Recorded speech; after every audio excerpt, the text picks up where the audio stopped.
kung saan sa ngayon ay malakas na easterlies ang hangin na umiihip po ngayon dito sa ating bansa mula Luzon, Visayas at Mindanao. Ito po ay mainit na hangin na nanggagaling po dyan sa may Pacific Ocean.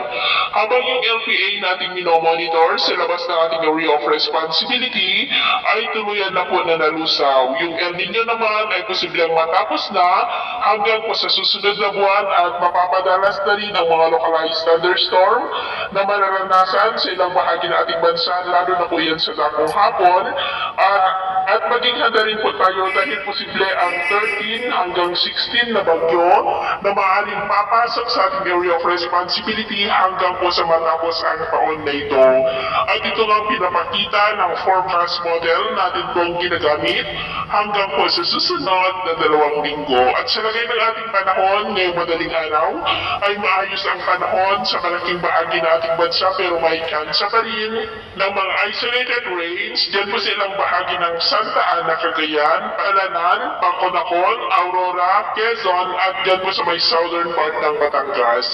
At mamaya ay sisikat ang araw sa malaking bahagi ng ating bansa, painit at malinsangan muli ang panahon, pero may kansa pa rin na maulap na kalangitan with isolated rains sa ilang bahagi po ng Aurora, northern part ng Quezon, ilang bahagi ng Metro Manila, ilang bahagi ng Bulacan at dyan po sa ilang bahagi ng Dinagat Island. At mamayang hapon, maayos pa rin ang panahon sa malaking bahagi ng ating bansa, pero may kansa pa rin ng maulap na kalangitan with isolated rains sa ilang bahagi ng Ilocos Region, Cordillera, ilang bahagi ng Cagayan, Zambales, Pangasinan, Nueva Vizcaya, Palawan, Dinagat Island, Sulu Archipelago, Zamboanga Peninsula, Lanao Provinces at dyan po sa Maymati. At sa atin naman pong mga baybayin, wala naman po tayong nakataas na namang warning signals, malaya po na mapalaot ang ating mga kababayan,